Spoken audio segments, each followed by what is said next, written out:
Guys, good morning po sa ating lahat. Today po ay March 16. Ang presyo ng langis ay ganun pa rin sa Shell 84. Ang diesel 68, ang fuel safe, ang B-Power 75 mga kababayan. Sa patuloy na digmaan doon sa gitnang silangan mga kababayan. Kaya lahat na bansa apektado dahil dyan sa gerian sa gitnang silangan mga kababayan. Pero magandang andyan pa. Alam natin God is in control pa rin mga kababayan. Malapit na talaga dumating ang Panginoon si Kristo mga kababayan. At pag-usapan muna natin ito mga kababayan, ang ating po mga OFW na galing po sa Middle East ay nakarating na dahil po sa tulong ng ating administrasyon na si under ating mahal na presidente PBBM at sa kanyang mga kabinete dyan sa UWA mga kababayan at mga migrant workers mga kababayan sa ibang panig ng Middle East mga kababayan at sa mga embassies. Maraming salamat sa inyo sa inyong pagtulong sa ating mga kababayan na makauwi sa bansang Pilipinas na hindi na pinapalabas ng mga Dutertes na sila ang sa papasalamat daw sila sa kanilang po na si Baste. Paano naman paano sa magipag-unayan si Baste sa mga foreign dignitaries doon sa ibang bansa mga kababayan at wala siyang karapatan at wala siyang mga kababayan. So panoorin natin ito ang dumating ating mga kababayan na galing sa Middle East mga kababayan. Tingnan po natin, tunghayan po natin ang kanilang pagdating dito sa Ninoy International Airport mga kababayan. So ayan ang kanilang pagdating mga kababayan. Ito po ang first na chartered flight ng OWA at ang kapartner natin dito ang ating flag carrier. Galing po pala yan mga kababayan ng Riyadh, Una po ito Saudi sa Arabia. several na charter ng pamahalaan ng OWA. Pangalawa po ito na charter ng pamahalaan. Una po yung kahapon sa Department of Migrant Workers sa United Arab Emirates. So patuloy lang po ito. Ang laman po ng flight na ito na OFWs, mga distressed OFWs po natin, yung mga humingi ng tulong sa atin, mga nasa shelter po ng mga kababayan natin. Patuloy ang operations natin sa pagtawid ng ating mga kababayan mula sa Kuwait, Bahrain, kung saan sarado pa yung airspace. No? Ito talaga yung nilatag nating plano mula pa nung pumutok itong gulong ito. At this is the result of the groundwork done by the one country team of DFA, DMW, and OWA. At patuloy na po ito. What we're doing sa hybrid approach, pag may commercial flights available, we try to book as many tickets as we can, no? Dahil in demand din ito, hindi naman din Pilipinas lang. But then we combine it with these charters. So for now, 340 OFWs and their children. And then kahapon, there was around 400 po. And tuloy-tuloy pa po kami sa pag-charter ng eroplano, pagbubook ng mga flights para po sa ating mga kababayan.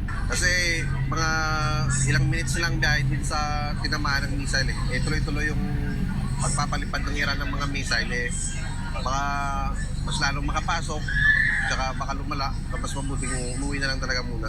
Masaya, talagang gustong umuwi. Maganda yung pag-ano na sa amin kasi mula Kubar hanggang Riyadh hanggang sa Pilipinas in-assist talaga kami. Bigyan kami ng hotel, pakain, yun bigay ng mga financial assistance. Sana mas anuin pagla kasi marami pang mga doon may marami pang nag-aantay doon ng mga flight stranded sila ngayon. Usually sa Riyadh po, alhamdulillah, wala naman. Pero sa Al-Kharj, pero the last na, alam mo naman po sa social media, na yung parang, hindi po fake news pa o syempre nakakatakot din kasi may pamilya ka dun. Kaya wag kayo manood sa mga fake news. Riyadh. So naisip ko na may asawa ko sabi niyo, uwi na lang kayo. Okay na ako yung mahuli dito. Kayo na yung mahuli. Napakahusay na ginawa po, lalo po sa Pangulo natin. Nagpapasalamat din po kay President Bongbong Marcos at saka sa po ng OWA at saka sa Polo po, sa repatriation. Napakarami pong mga natutulungan nila. Katulad namin mga stress. At saka sa lahat ng nasa shelter. President Bongbong Marcos, maraming salamat sa programa na pinabot mo sa amin. Malaking bagay ito para sa amin, tsaka pag sa pamilya ba namin. sana magtuloy-tuloy. Tsaka marami pang matulungan na kagaya ko OFW na mga na-stranded, mga may mga problema dun sa ibang bansa. Sobrang salamat po talaga. President Bongbong Marcos, maraming salamat po at nakauwi po kami at sa inyong handog na serbisyo po. Maraming salamat po. So ayan mga kababayan, ang ating administrasyon ay patuloy gumagawa, hindi sa sinasabi ng mga didilis dyan, na mga nagpapakalat ng fake news. Mahal na Pangulo, nawag iiwan ng mga Pilipino sa Middle East. Ayan o, tuwang-tuwa ang ating mga kababayan, sila yung nakauwi. Kaya mga kababayan, I advise nyo, wag na kayo manood sa mga fake news peddlers. Alam nyo na kung sino sila, mga Duterte supporters. Huwag na kayo manood dyan. Ka-advise, dito po kayo manood at sa government TV station, RTBM Bagong Pilipinas at PTV4 Bagong Pilipinas, PTV4 at RTBM mga kababayan.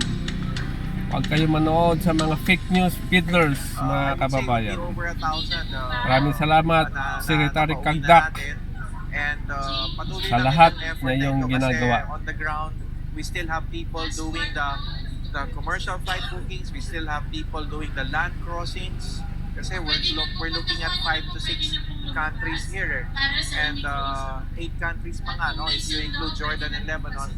And then, layo ito, pala yung chartering. pinanggalingan ng So, mga on many ibang fronts, kababayan on natin. many ways in which we can bring people home. It's not just one particular way, but this is the biggest way, the chartering. Sinisigurado ho natin ang ating mga bumabalik ng OFWs, matutulungan, mabigay yung medical assistance sa kailangan nila. So ngayon pa lang, dito sa airport, meron kami nito, team from Las Piñas General Hospital na nagbibigay ng emergency medical assistance sa kanila kasi syempre nagbiyahe yan or baka merong may hypertension or kung ano mang nararamdaman, masakit ang ulo, nabibigyan ka agad dito. Pati rin counseling, no? Kasi syempre, mag-trauma yung tama. mga yan. Pwede din, kung halimbawa ang mga depende sa assessment na ginagawa, kailangan i-refer to a higher facility. Kailangan na rin sa hospital kasi may mga chronic diseases din.